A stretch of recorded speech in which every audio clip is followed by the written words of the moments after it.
Oui. Un joli panoramique avec toute cette haie là. Hein? Je vais faire. Par contre, il va falloir que je le fasse d'un peu plus en reculant, parce que là, le soleil, il va me... Ce jardin, on est le 24 février 2000. C'est l'hiver ou c'est le début du printemps? Oh, c'est un peu le début du printemps, ça se voit pas trop encore, mais il y a des petits bourgeons qui sortent, il y a des... Tout ce qu'il y avait, là, il y a les petits mangots qui vont sortir, et puis, bon, un peu plus loin, on va mettre des tomates, tout est à planter pratiquement. Les oignons, les tomates, et les aubergines. Ah oui, là, tout est à faire. En ce... Bah, c'est une plante qui reste là l'hiver, mais qui grandit pas, enfin qui se repose l'hiver, qui reste là et qui attend. Et après, au printemps, elle commence à grandir, elle fait des grandes feuilles, elle se déploie. Et puis elle fait une espèce de fleur qui ressemble à la fleur d'un chardon, très violette, très, très intense. Une très très belle fleur, qui après donne un fruit qui ressemble à un artichaut, mais qui se mange pas. Oui, la carde, c'est une plante très, très vivace, très forte, qui grandit énormément, qui dépasse 1 mètre, 1,50 m. Ce qui est merveilleux, c'est qu'on plante un tout petit bout de branche et au bout de peu de temps, puisque ça fait 1 an et demi que j'ai planté cette petite pépinière, il y a déjà des arbres et ça, ce sont des sols tordus. Enfin, ça s'appelle pas des saules tordus, Oui, mais comme je ils sont sais. tordus, ils appellent comme ça. Il y a un acacia. Alors je plante des bâtons, je les arrose tout l'été et puis ça pousse, ça grossit, ça grandit. Mais là, il y a plein de pousser.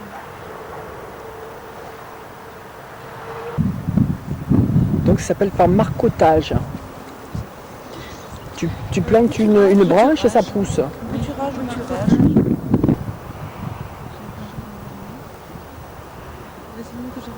Ça, c'est le Puglia. C'est une fleur extraordinaire parce que c'est joli. Oui, c'est un pyramide. Ça fait des fleurs, ça fait des fruits, ça fait comment? Les fleurs, C'est blanc, C'est des fleurs blanches, petites oui. fleurs blanches comme l'aubépine. et les fruits, c'est des boules rouges comme le bébé. Cet arbuste là. C'est une futée, qu'est-ce que c'est? C'est ce qui... Un troène? Troène, ça. Donc là on a un troène et le forsythia il est où Sophie? Aline? Il est juste là, Et à côté dans ce carré qu'est-ce qu'il y aura Aline?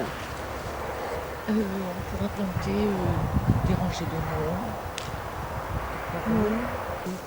Et au fur et à mesure, on cueillait, puis on ressemait. Et sinon, il y a des choses qu'on sème et qu'il faut repiquer. Alors, les oignons, les poireaux, on les sème. Et puis, quand ça commence un petit peu à sortir, ben on les déplante et puis on va les repiquer ailleurs.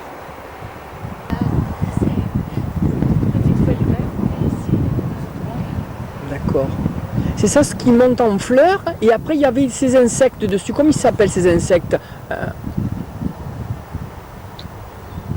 Ces insectes rouges avec des points noirs. Un brigadier peut-être. Les gendarmes. Oui, Les gendarmes. Les gendarmes Oui, ça c'est l'abricotier. Il est greffé. Non, on l'a planté comme ça. On a acheté un peu et on l'a planté. Ça fait 2 ans maintenant. Il a bien grandi, il était tout petit. Je crois qu'il nous a donné un abricot, non, l'an dernier. Non, pas. Oui. L'abricotier donne d'abord les fruits. D'abord les fleurs, Oui, voilà, c'est ça. D'abord Les fleurs. et puis ensuite les feuilles et les fruits. À quelle époque Je me suis Aline pour l'abricotier? Oh, c'est dans l'été. C'est dans fin du l'été. printemps, début été, la période des abricots. C'est des brocolis qui ont passé l'hiver, qui ont un peu souffert. Ils donnent pas des grosses pommes comme sur le marché, quoi. Ils donnent de toutes petites choses, mais bon, qui sont très très bonnes. Qu'on met soit en salade, soit on les fait avec des œufs durs. Oui. Qu'est-ce que Oui. c'est exactement un jardin potager bio? C'est un jardin potager où on n'utilise pas de... entièrement naturel, on n'utilise pas d'herbicides, de pesticides, de produits chimiques. Et le seul engrais qu'on utilise, c'est notre fameux compost qui est entièrement naturel, qui est fait à partir de terre du jardin, des légumes et des fruits du jardin, et du fumier de la chèvre aussi. La neige les a un petit peu écrasés, mais bon, il y a des petites touffes quand même qui sortent. Et les fraises, ça aussi, elles ont supporté tout le gel de l'hiver et je vois que oui, tu vois, ces fleurs qui sortent et puis les petites feuilles aussi. On récupère les parasites, on les brûle par exemple, avec un peu de débranchage, avec du thym, et on utilise la cendre pour... Alors nous on a fait ça pour la chèvre qui avait des parasites, une maladie de la peau, un peu, des parasites de la peau, et ça a très bien marché. On l'a brossé, on a récupéré les parasites, on les a brûlés avec un peu de thym, et on a un petit peu saupoudré la chèvre avec ça, et ça a marché, elle s'est débarrassée de ses parasites. Ça fait Très difficile de C'est parler dur, comme hein, ça d'un c'est- jardin qui dort. tu aurais pas dû Oh, prendre ça va, une mais veste, c'est peu cher. j'ai mon blouson là-bas, je Ouais. vais le chercher quand je veux. Ce compost qui est entamé, C'est le plus ancien. le plus ancien, Celui où il y a la paille jaune, celui qui est juste devant là qui... avec Ce- l'herbe verte. oui, Voilà. avec l'herbe verte. Et le compost qui est recouvert d'herbe verte aussi, qu'on va entamer ce On printemps. entamera au printemps, oui. Et il y a un autre compost qu'on est en train de monter. Alors il y a quelques couches, donc il n'est pas très, très haut encore. Il n'est pas fini celui-là. Il n'est pas fini. Alors je m'y prends pas, entre guillemets, professionnellement un peu pour le compost. Je fais un peu comme ça me vient parce que bon, il y a toute une technique qu'il faut connaître, la façon de monter les couches, etc. Moi, ce que j'ai fait, c'est que j'ai bien aplani le sol. Là. Enfin, c'était de l'herbe comme ça. J'ai bien aplani, j'ai un peu bêché, j'ai ratissé pour que ce soit bien plat. Et là, j'ai commencé. Avec la pluie, déjà, ça humidifie tout. Donc,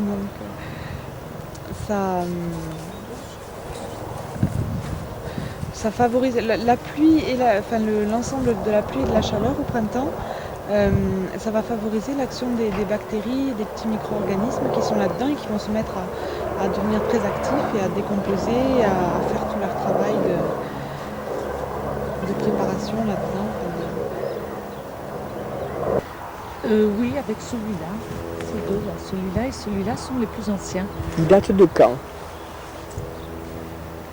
à peu près? Celui-là, qui est très très ancien, je pense qu'il doit dater de l'été dernier. Et celui-là, on a dû le faire vers l'automne, oui, à peu près vers l'automne. Et celui-là, il est bon quand même. On sent qu'il s'est bien décomposé, qu'il a bien travaillé et que ça nous suffit, disons. Enfin, c'est vrai qu'au fur et à mesure, j'essaye d'acquérir un peu plus de connaissances, à droite à gauche, et de me perfectionner chaque année. Je profite justement de ce que ce soit encore l'hiver et de ce que tout soit en vie un peu ralenti, que les ronces, tout ça est pas trop poussé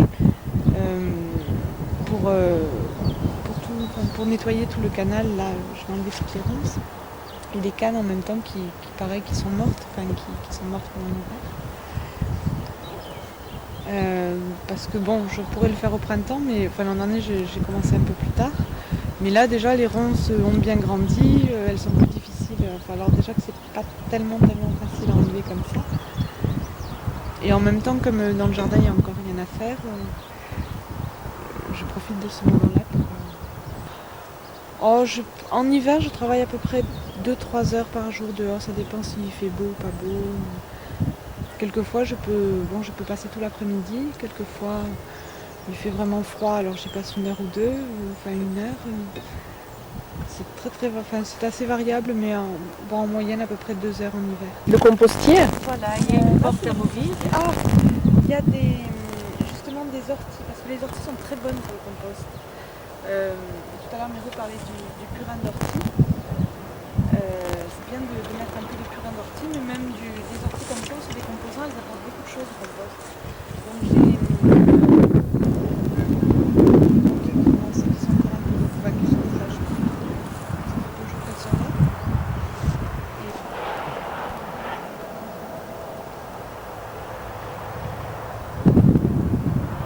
Ça va, je vous embête pas trop, Sophie. Et tu peux,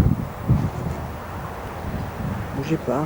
on se pousse. Non, non, restez où vous êtes, tranquillement. Restez tranquillement, voilà. Je vais terminer simplement ma pause. Oui, ils ont pas eu d'eau, ils ont du beau gel, la sécheresse. Alors ça c'est de la sauge, c'est un remède universel la sauge. On en fait des infusions, on peut en faire des soupes aussi salées avec de l'ail. Simplement comme une infusion. C'est aussi une recette typiquement ici. Enfin typiquement oui. S'il pleut. Et derrière, qu'est-ce qu'il y a, Aline? Ça vert là-bas. Le massif vert. Et ça Voilà, alors, là c'est les aupes. Oui. Et elle fait de très belles fleurs bleues aussi. Moins mauve que la sauge fait des fleurs un peu mauves. Et l'hysope, c'est vraiment les fleurs bleues qui tendent vraiment vers le bleu comparé à beaucoup de fleurs plus. Là, tout ce jardin, je viens de le refaire parce que au départ, le jardin aromatique, il était là-bas. Et là-bas, comme on risque de faire un enclos pour la chèvre, j'ai tout amené ici. Et puis en même temps, c'est vrai que ça nous faisait beaucoup de travail pour arroser là-bas, après revenir arroser ici, tandis que là, si on concentre tout dans le même jardin, on aura quand même un petit peu moins de travail pour l'arrosage. Alors là, les deux là, je crois qu'il y a un cassis et un groseillier, mais je ne sais pas lequel est le cassis, je crois que ça c'est le groseillier, à groseille rouge. Ça c'est le cassis, et ça c'est plutôt un framboisier. Oui, souvent je leur... souvent quand je jardine, je leur parle, et puis mais quelquefois je leur parle sans parole, enfin sans parole. Je pense, enfin je les regarde, je les admire, Pour favoriser les plantes qui ont des poux, des parasites, ou avec du purin d'ortie, c'est-à-dire des sommités d'ortie qui ont macéré dans l'eau. Et on filtre l'eau et on l'évaporise avec ça.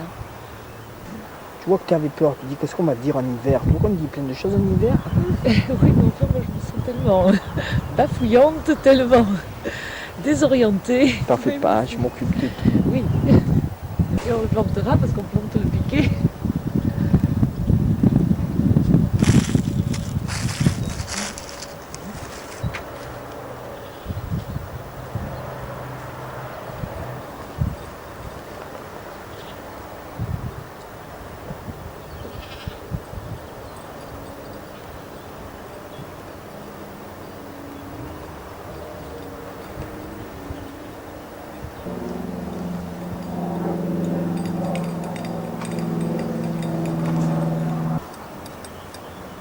Éventuellement, Sophie, tu peux lui faire un peu le petit tour là éventuellement des fraisiers, qu'on la voit un peu.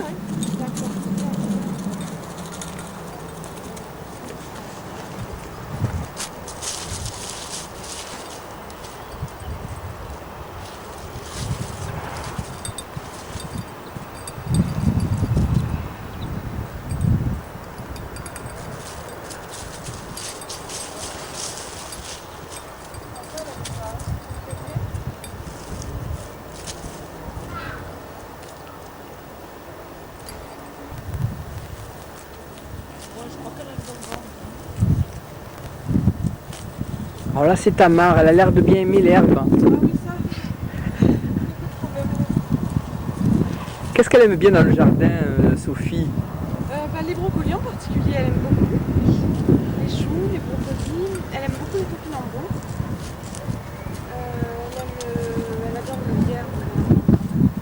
Je crois que l'année dernière, elle aimait bien les poivrons. Oui, elle a bien aimé les poivrons et les topinambours. Elle aime tout ce qui est petites pousses fraîches en fait. Nous sommes le 24 février de l'an 2000. Nous sommes à Plante d'Orgon et je remercie beaucoup ces deux agricultrices bio de nous avoir invités dans leur jardin potager. Merci à chacun. C'est un peu l'hiver, mais nous attendons la prochaine saison.